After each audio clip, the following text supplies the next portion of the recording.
Welcome to PatsCast. I'm Brad Whitaker. It is never too early to start with NFL draft talk, and a lot can change between now and late April. But as of right now, the Patriots are locked in at the number 3 overall pick. Probably not going to get Caleb Williams. Many project him to go number 1 overall to the Chicago Bears, or perhaps the Bears trade the pick and stick with Justin Fields.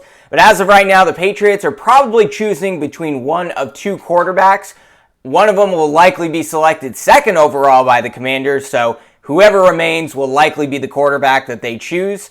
That is Jayden Daniels of LSU or Drake Maye of North Carolina. Let's break down both players a little bit and try to examine who we think is going to be the best fit in the Patriots offense. And we'll start with Jayden Daniels. He is at 6'4", 210 pounds. Just to give you an idea, he has a couple of inches on Lamar Jackson. Weighs a little bit more than Jackson did when he first came into the league. Obviously, Jackson's bulked up a little bit more since. But you would expect Jayden Daniels, who does look a little bit skinny out there, to hit the weight room a little bit, put on some pounds, especially as a mobile quarterback. He's going to need to do that if he wants to succeed in the NFL. But Jayden Daniels won the Heisman Trophy, shattered a bunch of records this season. Really, of the 3 major quarterbacks going in this draft, Daniels is probably the most exciting to watch. And as a Patriots fan, if you're looking to sell jerseys, if you are looking to just have a great time on Sunday, Jayden Daniels is probably the best pick.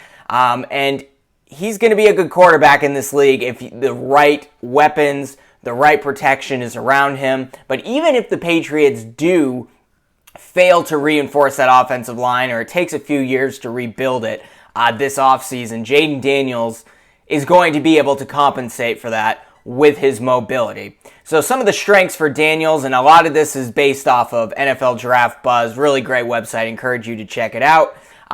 He's very fast, first of all. He ran a 4.5 40, and that was just, I think a few years ago, so he may be even faster now. When you watch him on tape, he has an ability to accelerate that I think actually rivals Kyler Murray and Lamar Jackson. And when he gets going, he may be faster than both those guys. I've heard some people say Lamar's faster, but I don't know. I think the tape tells me this. Jayden Daniels may in fact be faster than Lamar Jackson. Let me know what you think. But when he gets going, he can accelerate better than just about any quarterback I've ever seen. Credible athletic ability. 6'4", ideal frame, going to be able to see above the offensive lineman. Can maneuver in the pocket very well and evade pressure. He does have those instincts, and he has a strong arm. I think a lot of people, for some reason, there is this narrative that if you want the quarterback with the strong arm, you go with Drake Maye. I don't think that really matters. I think Jayden Daniels is just as strong as Drake Maye when it comes to that. And he's got a pretty quick release too, which we know, at least in Patriot offenses of the past that are based on rhythm. It may be a little bit different this year depending on who the offensive coordinator is. You need a QB who's going to hit those short and intermediate throws, hit that slot receiver, which is now Demario Douglas, and Jayden Daniels would be able to do that pretty well on day one. Can throw on the run, obviously, is able to still maintain focus downfield, even when facing pressure. And he has pretty good decision-making ability. He's able to distinguish whether he should be aggressive or throw the football. And he's also willing to check down the football. And that's something that's really important, too. I mean, how many times did you hear people criticize Tom Brady because he'd be check down Tom or whatever? Well, it worked pretty well for him, right? And you need to be able to hit that safety valve when needed, and Jayden Daniels can do that. Decent footwork, has a very compact throwing motion, and certainly when he steps into his throws, he's very accurate and can throw downfield with consistency. We would see a very different style Patriot offense, maybe similar to what they did with Cam Newton, except Jayden Daniels actually has an arm, unlike Cam Newton. But we would see a lot of QB run designed plays with Jayden Daniels leading the offense. Able to control the tempo. There's a lot of flexibility there, a lot that you can change around in terms of game plan, which I don't think is going to change from Bill Belichick to Gerard Mayo. They're going to design a game plan based on the team that they're playing, and Jayden Daniels is going to be able to stand in the pocket. He's going to be able to be mobile, run QB options there's going to be a lot of different things you can do there that you haven't been able to do with Mac Jones and you weren't even able to do with Tom Brady. And he's a real leader, too. I mean, he has been a seasoned starter. He's a dual threat quarterback. He's been in that LSU system for a little while, has played with a lot of great players, has, Malik Neighbors. He's throwing the football to him. He hasn't always had the best offensive line, but I think of the three quarterbacks, Caleb Williams, Drake Maye, and Jayden Daniels, he does have the best O-line, so maybe that's a bit of a concern, but his mobility, like I said, should be able to compensate for that. Now, some of the weaknesses for Jayden Daniels, he struggles a little bit in the pocket. And something that's very important in the NFL is, are you going to have someone who stands in there and goes through the progression and makes the correct read instead of bailing on the play or hitting the number 3 option when the number 1 or the number 2 is open? That's going to be a bit of a learning curve for him. And when you have mobile quarterbacks, that's often the concern because they have the ability to extend plays with their legs and they can bail a little earlier than they need to. And that may be a bit of a concern. Sometimes his footwork can be a little bit off, especially when he's trying to throw on the run. It's not always consistent, and because of that, it can cap his arm strength and it can impact his accuracy. And I think the timing is going to be something that, in terms of going through the progression, is like I said, he is good at timing on short throws, and if he knows what he needs to do on this play right away, he's going to do it. But when he has a lot of options to choose from, picking the correct one may be a challenge. But Jayden Daniels going to fall to either 3 or be picked at number 2 by the Washington Commanders. Going to be interesting to see what happens there. But let's move on to Drake Maye. Drake Maye, same height as Jayden Daniels, 6'4", but does have 20 pounds on him, even though it doesn't look like it. You watch Drake Maye, doesn't seem to have like the biggest arms or anything.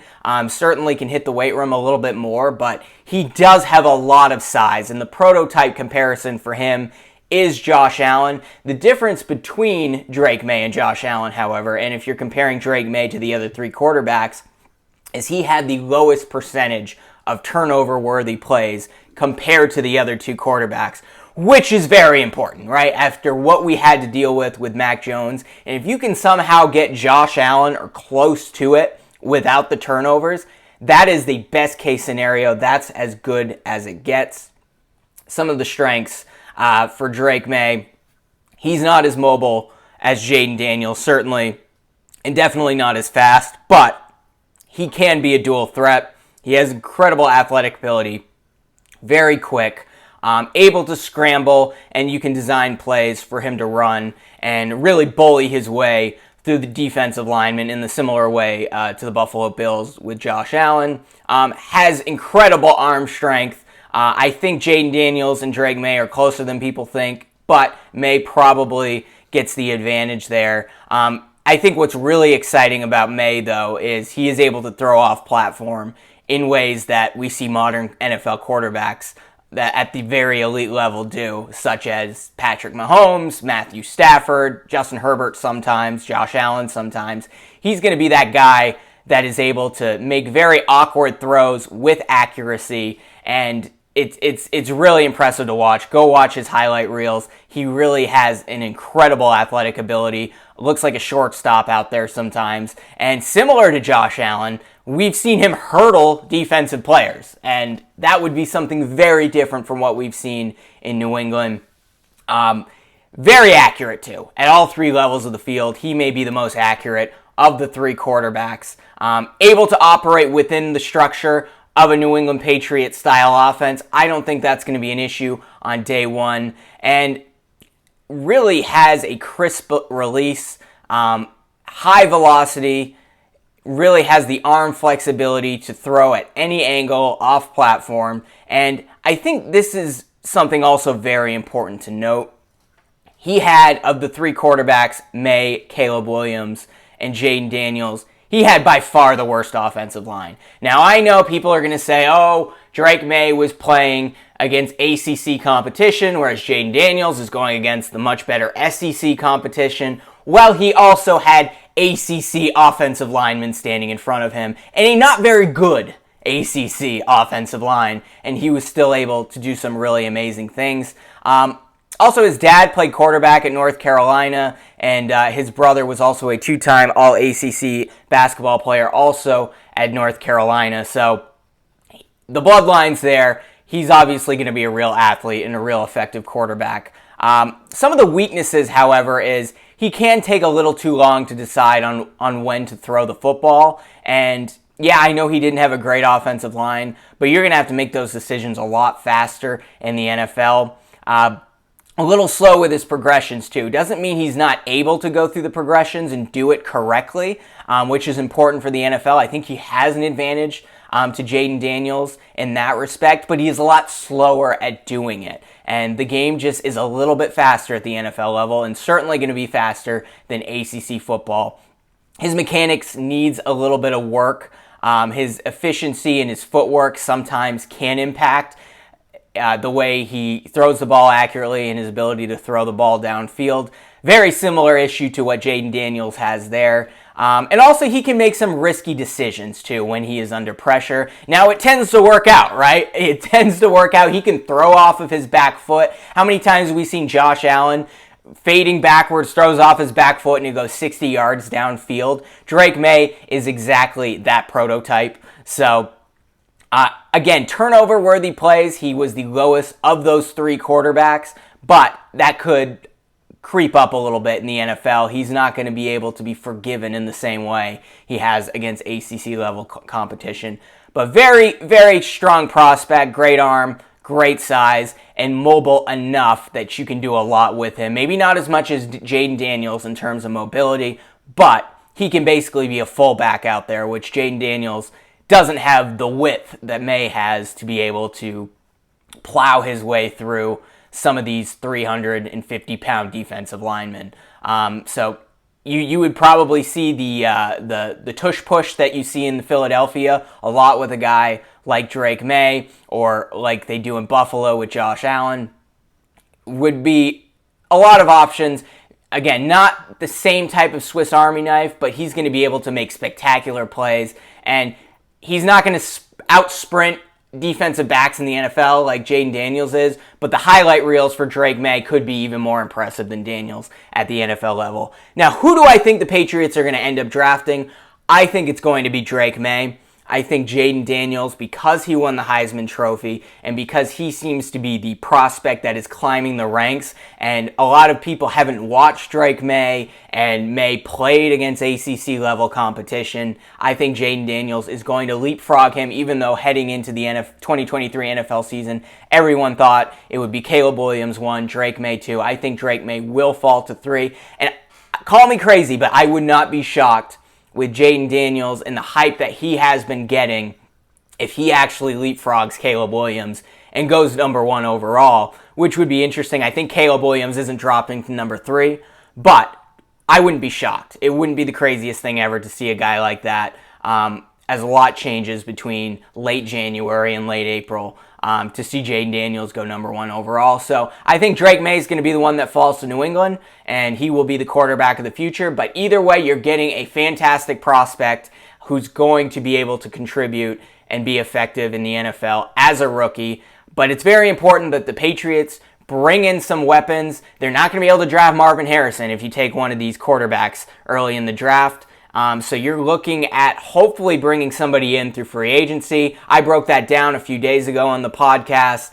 Could be a T. Higgins, could be a Michael Pittman Jr. Mike Evans would be really exciting, but any of those guys could be franchise tagged too. But you really need to do that to pair them with Demario Douglas, the slot receiver of the future. And ideally, you bring back Kendrick Bourne, you bring back Hunter Henry, or maybe you go get a Dalton Schultz, who was very effective in Houston this year, although he may be franchise tagged as well. So it'll be interesting to see how it plays out. Let me know who you think is the best fit for the Patriots offense in the comments if you're watching on YouTube, and who you think will fall to them at number 3.